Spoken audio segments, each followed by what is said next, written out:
ಕಾಡಿನಲ್ಲಿ ಒಲಿಗಿದ್ದಾಳೆ. 4 ದಿನ ಜೀವನವಾಗಿ ನೆಮ್ಮದಿಯಾಗಿ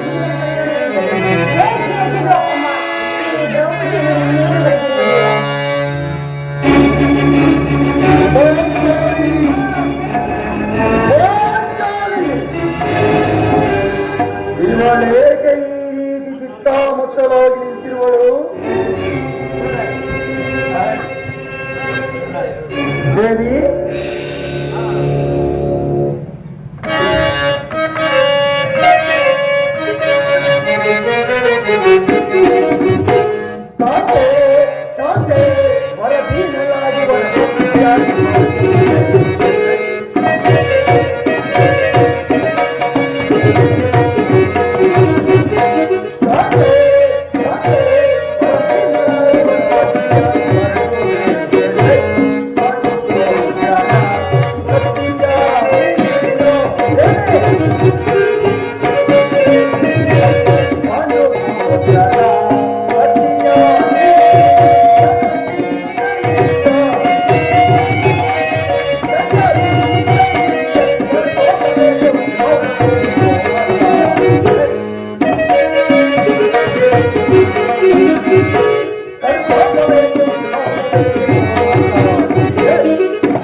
ಅವರಿಗೆ ತಕ್ಕ ಪ್ರತಿಕಾರವನ್ನು ತಾವೇ ತಿಳಿಸಿಕೊಳ್ಳಿ.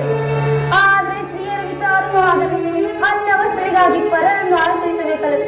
ಹಿರಿಯಲ್ಲವೇ ಹೆಣ್ಣಿನ ಜೀವನದಲ್ಲಿ ಬರಬೇಡ ಕಳಬೇಡ ಪಾಂಚಾಲಿ, ಸ್ತ್ರೀಯರ ಪರಾಧೀನತೆಯು ನಮ್ಮ ಸಮಾಜದ ನಿಯಮ. ಭಗವಂತ ಸ್ವರೂಪಿಯಾದ ಋಷಿಗಳ ಏನು ಸ್ವಾಮಿ, ಪತ್ನಿಯನ್ನು ಪಣವಾಗಿಟ್ಟು ಸೋಲು ಎಂದು ಆ ನಿಮ್ಮ ಋಷಿಮುನಿಗಳ ಪತಿಗಳು ತಪಸ್ಸು ಮಾಡಿ ಇನ್ನಂತ ಹೇಳಿ ಬರೆಯಲು ಅಣ್ಣನ ಒಂದು ದಿನದ ಹೊರಗೆಯು ನಮ್ಮನ್ನು ಕಾಯುವುದಕ್ಕೆ ಬಿಟ್ಟಿದ್ದಲ್ಲ. ದ್ರೌಪದಿ, ಅಣ್ಣನ ಅಪರಾಧವನ್ನು ಕ್ಷಮಿಸುವಂತೆ ನಾನು ನಿನ್ನಲ್ಲಿ ಎಷ್ಟು ಬಾರಿ ಕೇಳಿಕೊಂಡಿಲ್ಲ. ಹಾಗಬೇಕು, ಹಾಗಂತ ಮರೆತು ಈ ದಿನ ಏಕೆ ಹೀಗಿರುವೆ ನನಗೆ ತಿಳಿಸಬಾರದೆ? ಆದರೆ ಅದರಿಂದಾಗುವ ಪ್ರಯೋಜನವಾದರೆ ಅಣ್ಣನ ಆಜ್ಞಾಕಾರಕದಲ್ಲಿ ಅದು ಹಿಂದಿನ ಮಾತು. ಈಗ ನಾನು ಯಾರ ಆಜ್ಞಾಕಾರಕನೂ ಅಲ್ಲ. ಹಾಗಾದರೆ ತಿಳಿಸಿದರೆ ಸ್ವಾಮಿ, ಈ ದಿನ ನಮ್ಮೆಯ ಮಂದಿರಕ್ಕೆ ದೇವಿ ದರ್ಶನಕ್ಕೆಂದು ಹೋಗಿದೆ. ಅಲ್ಲಿ ಆ ದುರ್ಳ ದುರ್ಯೋಧನ ಪತ್ನಿಯಾದ ಭಾನುಮತಿ ಸಹ ಬಂದಳು. ಇನ್ನೇನು ಸಂಧಿಯಾಗುವುದು, ಈಗಲಾದ್ರೆ ಈ ಬಿಚ್ಚಿದ ಕೇಶರಾಶಿಯನ್ನು ಕಟ್ಟು ಎಂದು ಪರಿಹಾಸ ಮಾಡಿ ನಕ್ಕಳು ಸ್ವಾಮಿ ತಕ್ಕರು. ಪುನಃ ಸಂಧಿಗೆ ಪ್ರಯತ್ನ. ನನ್ನ ಸಂದೇಹವು ನಿಶ್ಚಯವಾಯಿತು. ಯಾರು ಯಾರು ರಾಜಮಾನಕ್ಕೆ ಹೋದವರು? ಇನ್ಯಾರು? ನನ್ನಣ್ಣನಾದ ಶ್ರೀಕೃಷ್ಣ ಪರಮಾತ್ಮನಲ್ಲವೇ? ಕೃಷ್ಣ ಕೃಷ್ಣ ಕೃಷ್ಣ ಗೋಪಿಕಾಂಗನೆಯ ವಿಲಾಸವಿತ್ವದಲ್ಲಿ ಭಕ್ತನಾದ ಹಾರೆದುಬದಿಯು ಯುದ್ಧವನ್ನು ಮರೆಯುವುದು ಸಹಜ.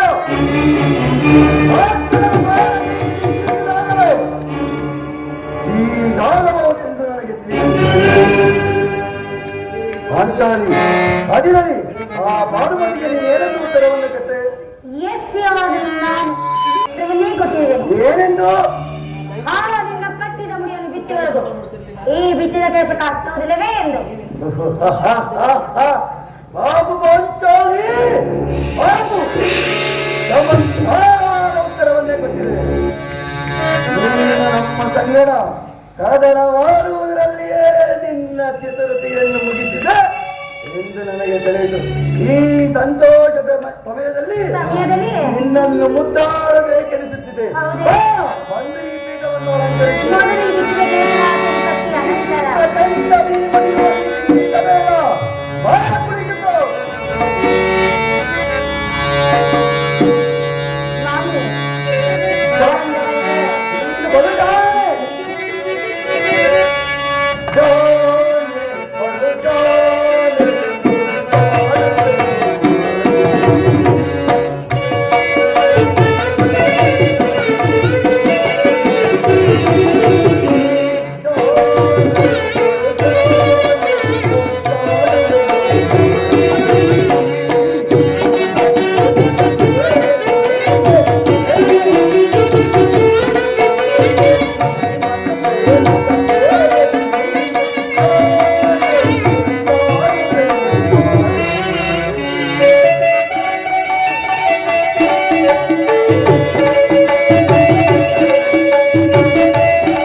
ಪ್ರಾಣೇಶ್ವರ ಪ್ರಾಣೇಶ್ವರಿ ಮನವು ನಿಲ್ಲುವುದು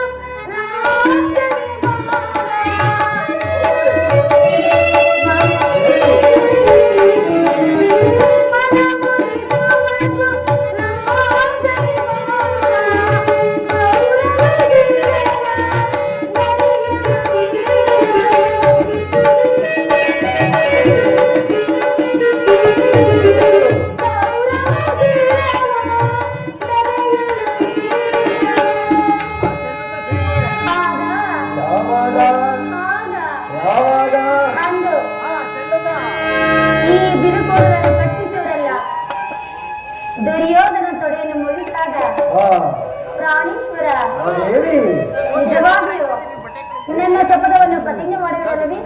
ಹೌದು ದೇವಿ.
ದಿನ ಈ ನನ್ನ ಬಿರುಕೂದಲನ್ನು ನೋಡಿ ಕುರುಕುಳ ಕಾಳರಾತ್ರಿ ಎಂದು ಏನೇನು ಹೇಳಿದ್ರಿ ಸ್ವಾಮಿ? ಪ್ರತಿಜ್ಞಾ ವಾಕ್ಯಗಳನ್ನು ಕೇಳಲು ಅಪೇಕ್ಷಿಸುತ್ತಿಲ್ಲ. ಮಾಡಿದ ಪ್ರತಿಜ್ಞೆಯನ್ನು ಮರೆಯುವಂತಹ ಎಲ್ಲ ಈ ಪ್ರಚಂಡ ಭೀಮನು ಮಾತ್ರವಲ್ಲ, ಹೇಳಿದ ರೀತಿ ನಡೆಸಿಕೊಳ್ಳಬೇಕು.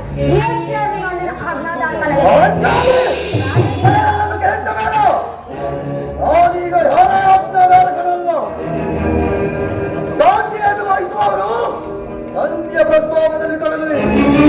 ಯಾರು ಇದ್ದಾನು ಆಗ ನಿನ್ನನ್ನು ನಿರೀಕ್ಷಿಸುತ್ತೇನೆ. ನೋಡೋಣ, ಈ ಬಾರಿ ಭೀಮನ ಕೋಪಕ್ಕೆ ದ್ರೌಪದಿ ಮೂಲ ಕಾರಣವೇನು? ನೋಡೋಣ. ಭೀಮನು ಆಗಲೇ ಸಂಧಿಯ ಪ್ರಸ್ತಾಪವನ್ನು ಕೇಳಿ ಕೆರಳಿದ ಸಿಂಹದಂತೆ ವಿಜೃಂಭಿಸುತ್ತಿರುವುದು. ನಿನ್ನವರಾಗಿ ಸಮಾಧಾನ ಪಡಿಸಲು ಮತ್ತಾರಿಗಳು ಸತ್ತರವಣ್ಣ ಸತ್ತರಲ್ಲ. ಈ ಸಾರಿ ಅವನ ಕೋಪಕ್ಕೆ ದ್ರೌಪದಿಯ ಮೂಲ ಕಾರಣವೆಂದು ತೋರುತ್ತಿರುವುದು. ಶ್ರೀಕೃಷ್ಣ ಪರಮಾತ್ಮನ ಹೇಳುತ್ತಿದ್ದ ಜಗತ್ತಿನ ಸುಖ ದುಃಖಗಳಿಗೆಲ್ಲ ಸ್ತ್ರೀಯರೇ ಮೂಲ ಕಾರಣವೆಂದು. ಅರ್ಜುನ, ಕೌರವರೊಡನೆ ಇದ್ದಕ್ಕಿಂತ ಈ ನನ್ನ ತಮ್ಮನ ಕೋಪವನ್ನು ಸಮನ ಮಾಡುವುದೇ ನನಗೆ ದುಸ್ಸಾಧ್ಯವಾಗಿದೆ. ಇದೇನು ಭೀಮಸೇನ ನನ್ನಲ್ಲಿ ಕೋಪವೇ ತಮ್ಮ? ಸಮಾಚಾರವೇನು? ಅಣ್ಣನಿಗೆ ಸಿಟ್ಟಾಗಿರುವುದು ಏಕೆ ಸ್ವಾಮಿ? ಈ ನನ್ನ ಬಿರುಕುವುದನ್ನು ನಿಮ್ಮ ಪ್ರಶ್ನೆಗೆ ಉತ್ತರವನ್ನು ನೀಡುತ್ತಿಲ್ಲವೇ? ನನಗೆ ಹೇಳಲಿಯೂ ಕೋಪವಿಲ್ಲ. ಅರ್ಜುನನ ಸಮ್ಮುಖದಲ್ಲಿ ನಿಮಗೊಂದು ಮಾತನ್ನು ತಿಳಿಸಬೇಕೆಂದಿರುವೆ. ಅದನ್ನು ಈಗಲೇ ನಿಮ್ಮಿಬ್ಬರ ಸಮ್ಮುಖದಲ್ಲಿ ಹೇಳಿದನು ಕೇಳಿ. ಈ ಸಂಧಿಯ ಪ್ರಸ್ತಾಪವು ನಿಮಗೆ ಉಚಿತವಾಗಿ ಕಾಣಬಹುದು. ಅರ್ಜುನನು ಅನುಮೋದಿಸಬಹುದು, ಒಮ್ಮನಿರಬಹುದು. ಆದರೆ ಈ ದಾಕ್ಷಾವೃತ್ತವನ್ನು ನಾನು ಪಾಂಡವರ ಕಳಂಕವೆಂದು ಭಾವಿಸುವೆನು. ಕಂಡವರ ಮನೆಯ ಬಾಗಿಲಲ್ಲಿ ಸಂಧಿಯಾಚನೆ ಮಾಡಲು ಪಾಂಡವರೆಲ್ಲರೂ ನಮ್ಮನ್ನು ಪುತ್ರರನ್ನಾಗಿ ಪಡೆಯಲಿಲ್ಲ. ಈ ಅಪಮಾನವು ನಿಮಗೆ ಸೌಖ್ಯವಾಗಿ ಕಾಣಬಹುದು. ಆದರೆ ಇದನ್ನು ನಾನು ಪಾಂಡವರ ಕಳಂಕವೆಂದು ಭಾವಿಸುವೆನು.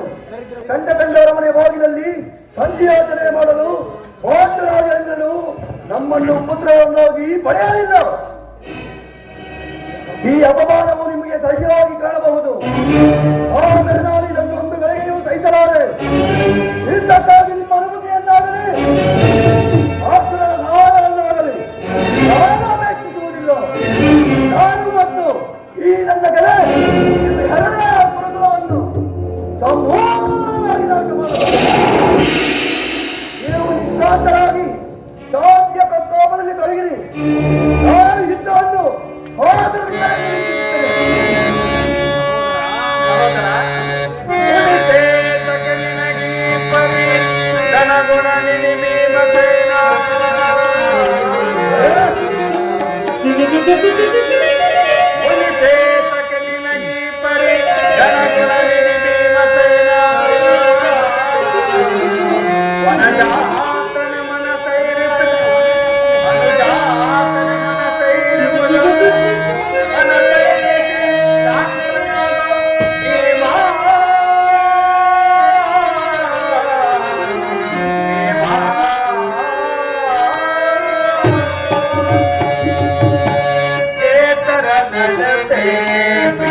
ಏನವಣ್ಣ? ಕೋಪ ಮಾಡಬೇಡವಣ್ಣ.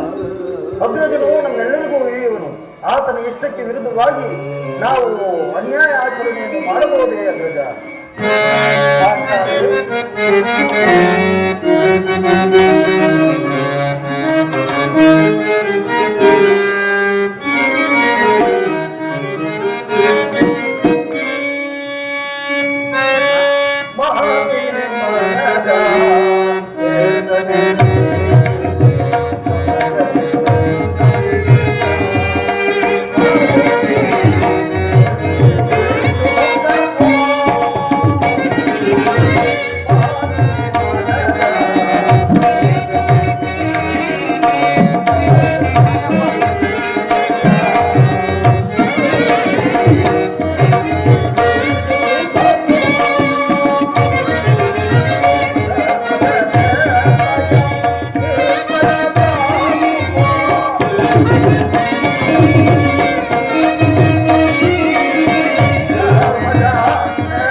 ಯುದ್ಧದಂತೆ ಶಾಂತಿಯು ನಮ್ಮ ರಕ್ಷಣೆಯಲ್ಲ.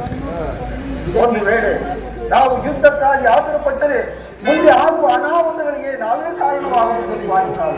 ಇದಕ್ಕೆ ಹೇಳಬೇಕು ಧರ್ಮ ಧರ್ಮವೆಂದು ಕ್ಷತ್ರಿಯ ಧರ್ಮವನ್ನು ಮರೆಯುವುದು ನಿಮಗೆಲ್ಲ ಉಚಿತವೇ ಸ್ವಾಮಿ? ಪಾಂಚಾಲಿ, ಯುದ್ಧದಂತೆ ಶಾಂತಿ ರಕ್ಷಣೆಯು ಕ್ಷತ್ರಿಯರ ಕರ್ತವ್ಯ. ಈ ಯುದ್ಧ ಎಂತ ಘೋರ ಎಂಬುದು ನೀನು ತಿಳಿದಿಲ್ಲ. ನಾವು ಅಭಿಮಾನಕ್ಕೆ ವಶರಾಗಿ ಯುದ್ಧವನ್ನು ಪ್ರಾರಂಭಿಸಿದರೆ ಮುಂದಾಗುವ ಅವಿಚಾರಕ್ಕೆಲ್ಲ ನಾವೇ ದುಃಖಿಸಬೇಕಾಗುತ್ತೆ. ಅದಕ್ಕಾಗಿಯೇ ನಾನು ಸಂಜೆಗಾಗಿ ಇಷ್ಟೊಂದು ಪ್ರಯತ್ನಿಸುತ್ತಿರುವೆ. ರಾಜೇಂದ್ರ ದೌಮ್ಯನನ್ನು ಕಳಿಸಿ ಅಪಮಾನ ಹೊಂದಿದ್ದಾಯಿ, ಕುಲ ಪುರೋಹಿತರನ್ನು ಕಳಿಸಿ ಇದು ಮದುವೆ ಔತಣವಲ್ಲ ಎಂಬ ಪ್ರಯೋಜನವೂ ಇಲ್ಲದಾಯಿತು. ಈಗ ಆ ಶ್ರೀಕೃಷ್ಣ ಪರಮಾತ್ಮನ ಕಳಿಸಿ ಮತ್ತೆ ಅಪಮಾನ ಹೊಂದಿದೆ. ಏನೀ ಕೋಲಾಹಲ? ಕೃಷ್ಣ ಈ ಸಂಖ್ಯೆಯ ಪರಂಪರೆಗಳನ್ನು ಕೇಳುವುದರಿಂದ ನನಗೆ ಯಾವ ಪ್ರಯೋಜನವೂ ಇಲ್ಲ.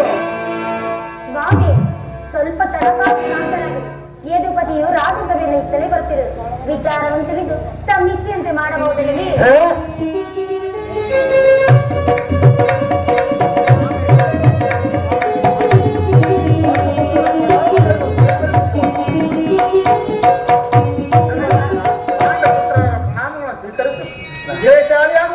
ಪರಮಾತ್ಮ ಪರಮಾತ್ಮ ಹೋದ ಕಾರ್ಯವೇನಾಯಿತು? ಹೋದವರಾರು ಕೃಷ್ಣನಲ್ಲದೆ? ನಾನು ನಮಸ್ಕರಿಸುವೆನು. ಭೀಮಸೇನ, ನಿನಗೂ ಮಂಗಳವಾಗಲಿ. ಅಂದರೆ ಸಂಧಿ ವಿಚಾರವು ನಡೆಯಿತು ಧರ್ಮಾನಂದನ. ಪಾಂಚಾಲಿ ನಾನಿನ್ನು ಹೊರಡುವೆನು. ಈ ಸಂಧಿಯ ವಿಷಯಗಳನ್ನು ಕೆಲವರು ನನಗೆ ಯಾವ ಪ್ರಯೋಜನವೂ ಇಲ್ಲ. ಸ್ವಾಮಿ, ನನ್ನ ಅಣ್ಣನ ಮಾತು ಮುಗಿಯಲಿ. ನಿಮ್ಮ ಅಣ್ಣನ ಮಾತು ಮುಗಿಯುವುದರಲ್ಲಿ ನನ್ನ ತಾಳ್ಮೆಯ ಮುಗಿಯುವುದು. ತಿರುಪತಿ ಸಭೆಯಲ್ಲಿ ಏನಾಯಿತು? ಧರ್ಮಾನಂದನ, ಎಲ್ಲವೂ ತಕ್ಕ ರೀತಿಯಲ್ಲೇ ನಡೆಯಿತು. ಭೀಷ್ಮ ದ್ರೋಣಾದಿಗಳು ನನ್ನನ್ನು ಬಹುವಾಗಿ ಸನ್ಮಾನಿಸಿ ರಾಜ್ಯಸಭೆಯಲ್ಲಿ ನನ್ನನ್ನು ಸ್ವಾಗತಿಸಿ ವಿಧ ವಿಧವಾಗಿ ಉಪಚರಿಸಿದರು. ನಾನಿನ್ನು ತಡೆಯಲಾರೆ ಪಿಡಿಪತಿ. ಈ ಪುರಸ್ಕಾರದ ಉತ್ತರವಾದ ಮಾತುಗಳು ನನಗೆ ಬೇಡ. ಅಪೇಕ್ಷೆಯಂತೆ 5 ಗ್ರಾಮಗಳಿಗೆ ಸಂಧಿ ಹೇಳಿದೆ. ನಾನು ಹೋಗಿದ್ದು ಅದಕ್ಕಾಗಿ ಅಲ್ಲವೇ?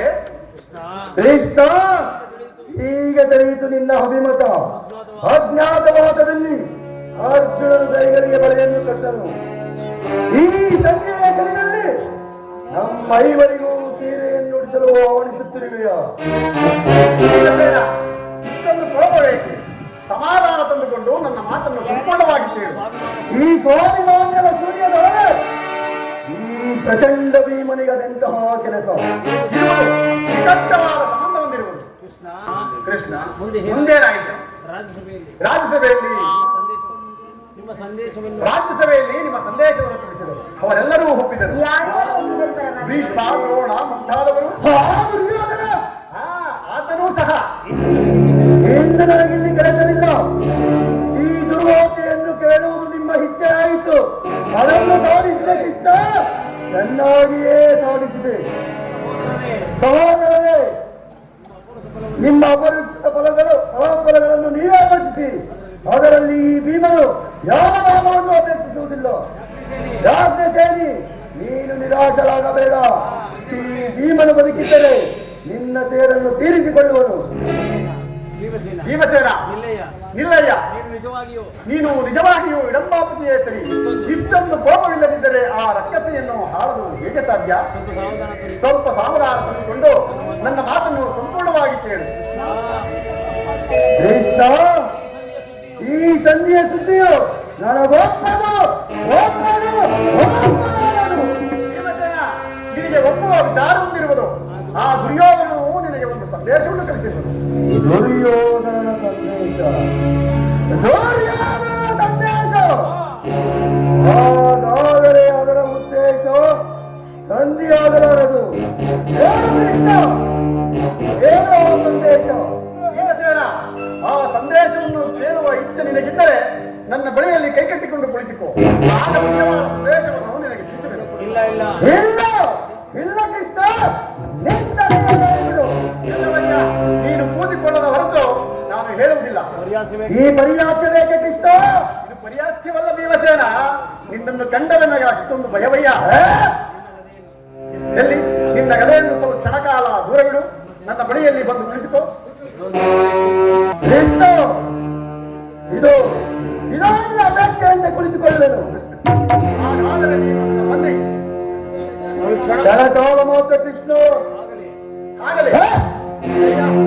ಬಿಡಯ್ಯ, ಈ ಗದೆಯನ್ನು ಸ್ವಲ್ಪ ಕಾಲ ಹಿಡಿದಿರು. ಯಾಕ ಸೇರಿ ಅಣ್ಣ, ಸಮೀಪಕ್ಕೆ ಬಾ. ನಾನು ಹೇಳಿದಂತೆ ಮಾಡಬೇಕು ಕಣ್ಣಯ್ಯ. ನಿನ್ನ ಮಾತನ್ನು ನಾನು ನಿರಾಕರಿಸುವಿನೇ ಅಣ್ಣ. ತೆಗೆದುಕೋ ಈ ಅಗ್ನವನ್ನು. ನಿನ್ನ ಪತಿಯ ಕೈಗಳನ್ನು ಬಂಧಿಸು. ಇದೇನೋ ಅಣ್ಣ, ನೀನು ಸಹ ನನ್ನನ್ನು ಪರಿಹರಿಸಿ ಮಾಡುತ್ತಿರುವೆ. ಪರಿಹಾರವಲ್ಲ ಸೋದರಿ, ನೀನು ಬಿಡಿಸುವುದರಲ್ಲಿ ಮಹಾನಿಪುಣಿಯಲ್ಲಿ ನಿನ್ನ ಪತಿಯ ಕೈಗಳನ್ನು ಬಂಧಿಸು. ಬರುವುದು ನೋಡೋಣ. ಕೃಷ್ಣ, ಸ್ವಾಮಿ ಬಂಧಿಸಲೇ? ಪಾಂಚಾಲಿ ಸಂದೇಶವನ್ನು ಕೇಳಬೇಕೆಂದರೆ ಬಂಧಿಸಲೇ ಸ್ವಾಮಿ? ಭದ್ರವಾಗಿ ಬಂಧಿಸಲೇ? ಬಂಧಿಸು. ಕೋಪ ಮಾಡುವುದಿಲ್ಲ ತಾನೆ? ಬಂಧಿಸು. ಇರಲಿ.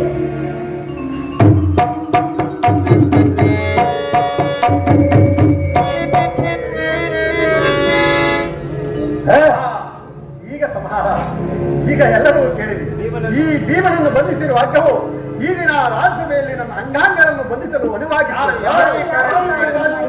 ಇಂತಹ ಕಾರ್ಯವನ್ನು ಮಾಡಲು ಇನ್ಯಾರಿಂದ ಸಾಧ್ಯ? ದುರಾಚಾರಿಯಾದ ದುರ್ಯೋಧನನ್ನು ಹಾಗೆ ಮಾಡಲು, ದುರಾಚಾರ್ಯರ ತಮ್ಮ ಅರಿದ ದುಶ್ಯಾಸನ ಈ ಕಾರ್ಯವನ್ನು ಮಾಡಲು. ಇಂತಹ ಕಾರ್ಯವು ಹೊರಗಲ್ಲದೆ ಮತ್ಯಾರಿಂದ ಸಾಧ್ಯ? ನನ್ನ ತಲೆಗಳನ್ನು ಬಿಡಿಸು. ಈ ನೀಚ ಕೃತ್ಯದಿಂದ ಆ ದುರ್ಯೋಧನ ದುರಹಂಕಾರವು ಶಿಖರವನ್ನು ಬಿಟ್ಟಿತು. ನಮ್ಮ ಪ್ರಿಯ ಬಂಧುವಾದ ಕೃಷ್ಣನನ್ನು, ಯಾದವಾಗ್ನಿಯನ್ನು, ಪಾಂಡವರ ರಾಯಭಾರಿಯನ್ನು, ಆ ಪುಣ್ಯ ಗೌರವ ಈ ರೀತಿ ಅಪಮಾನ ಪಡಿಸಿದರೆ ಅದಕ್ಕೆ ನಿಮ್ಮ ಉತ್ತರ? ಇಷ್ಟು ಮಾತ್ರ ಭೀಮಸೇನ, ನಿಮ್ಮ ಸಂಧಾನಕ್ಕೆ ಕೊಟ್ಟ ಉತ್ತರವನ್ನು ಕೇಳಿರಿ.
ಒಂದು ಊರನ್ನು ಕೊಡಬಹುದು ಆತ ಒಪ್ಪಲಿಲ್ಲ.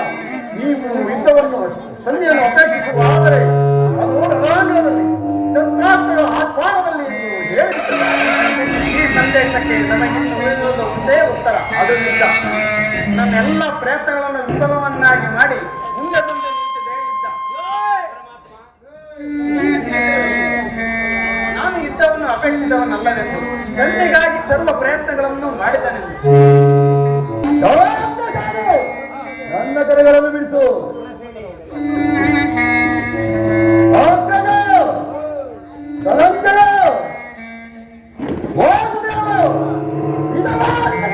ನನ್ನ ಕರೆಗಳನ್ನು ಬಿಡಿಸು. ಬಿಡಲ್ಲ ಬಿಡಲ್ಲ, ನೀನು ಬಿಡಿಸುವುದಿಲ್ಲ. ಯಾರು ಬಿಡಿಸುವುದಿಲ್ಲ, ನಾನೇ ಬಿಡಿಸಿಕೊಳ್ಳುವೆನು.